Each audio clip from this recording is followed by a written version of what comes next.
Hi there. Thanks for tuning in to learn what goes on behind the scenes of a Seaside Scavenge.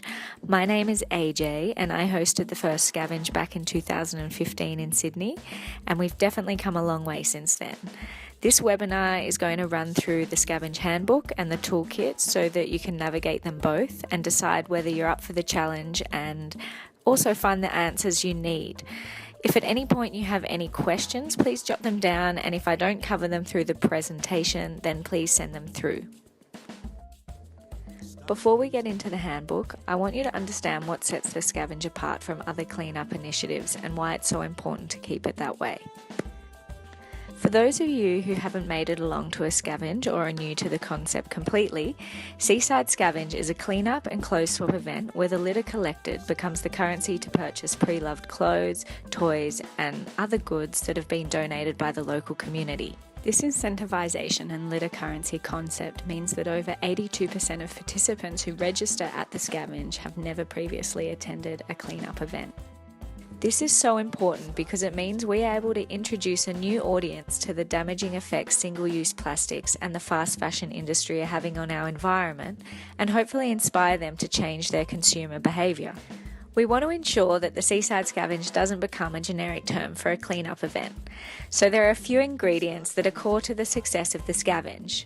Obviously, the clean-up component and the accompanying signage, equipment and volunteers to facilitate it are essential. Secondly, organising the pre-loved pop-up market and facilitating the litter currency concept is just as important. This involves organising a drop-off location where community members can donate clothes, books and other goods, as well as allowing yourself and your team the time to sort and hang the clothes pre-event. Organising live local musicians to perform for the duration of the event is essential to create the good vibes that the Scavenge is so well known for. It does wonders at attracting passers-by and gives the green team, who are volunteers for the entire day, some really nice background beats to work along to. We want to maintain a very strong message about avoiding single-use plastics and opting for alternative options such as pre-loved clothes when it comes to fashion. So the Scavenge events are strictly no waste and slow fashion orientated. What that means exactly is if you want to have food or coffee vendors at the event, you'll need to organise alternatives such as a mug library and a wash-up station for reusable ceramics. Also, in terms of prizes or stalls at the Scavenge, anything being sold has to be pre-loved, so no new clothes, books, toys, etc. can be donated by businesses unless they're bound for the bin. Lastly, we've worked really hard to build the Seaside Scavenge brand to what it is today. So in handing it over to you, we really hope that you take the responsibility of running a Scavenge seriously and respect the requests we've made throughout this handbook. Particularly ensuring the safety of the green team, the participants and anyone else involved is essential. Please carefully read through the health and safety PDF and organise a qualified first aid officer to be present for the duration of the Scavenge. Okay, so now the house rules are out of the way, let's get into it. The place to start is section 4. The checklist will give you a realistic idea of the commitment and level of involvement required to host a Scavenge. Everything from the hours it takes to the team you'll need to support you to the community contacts and potential experience that will help. Building a team of passionate and committed people to bring the Scavenge to life in your community is essential. We've broken the roles down into the head or the lead coordinator, who would most likely be you. They're responsible for the timeline, liaising with the Scavenge HQ, ensuring all the core aspects are organised, and basically the success and safety of the Scavenge falls on this person's shoulders. The heart is someone who is potentially already active in the community and has contacts with relevant groups. These groups may be green groups, they may be land care groups or active waste warriors or active local Indigenous representatives in the area.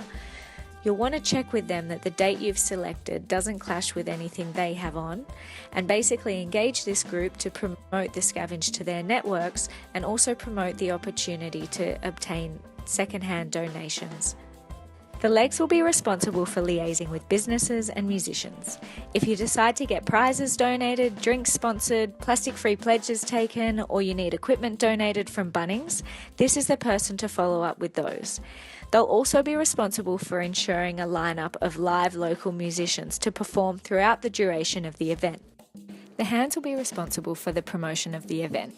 This may require a touch of creative flair to produce a Seaside Scavenge banner and the branded t-shirts. The hands will need to liaise with the Scavenge HQ to set up the Facebook event, create the promotional flyer, and write the social media promotions calendar as well as the media release to engage traditional media to promote the event.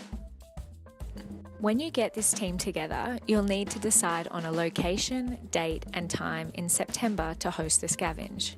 We suggest giving yourself at least 3 months to prepare. All events are required to take place in September to coincide with a month of scavenging that will be happening around Australia. You will need to have confirmed your event with the Seaside Scavenge HQ by June 15th. For locations, think of somewhere that has a high level of foot traffic, is near a waterway and has some grass and shade if possible. When you've got the go-ahead from us and the community groups to confirm there's no other clashes, then you'll need to submit the event permit application through councils. There's 2 ways you can locate the permit.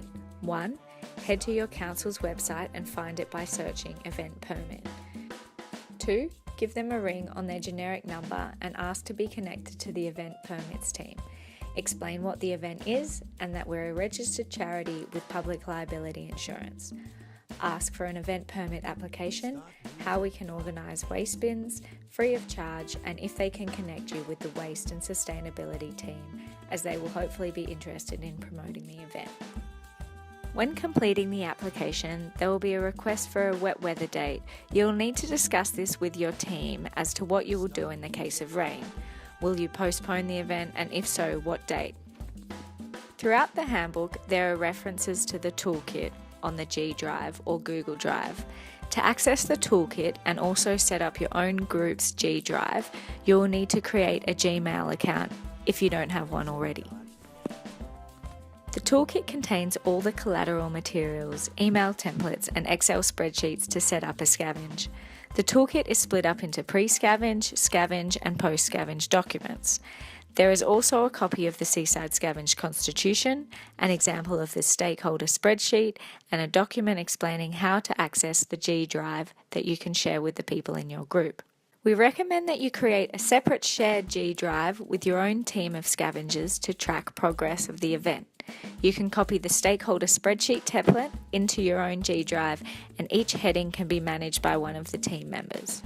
To fill in the spreadsheet, we recommend compiling a list of businesses and their contacts using Google Maps that are within a certain proximity of the event. For community groups, we suggest asking local council for a list of active groups in your community and checking any community notice boards around town. For musicians, we use Facebook. Look through the events section of local pubs and bars and check for any live local musicians that have performed. You'll often find a link to their personal page through which you can contact them directly.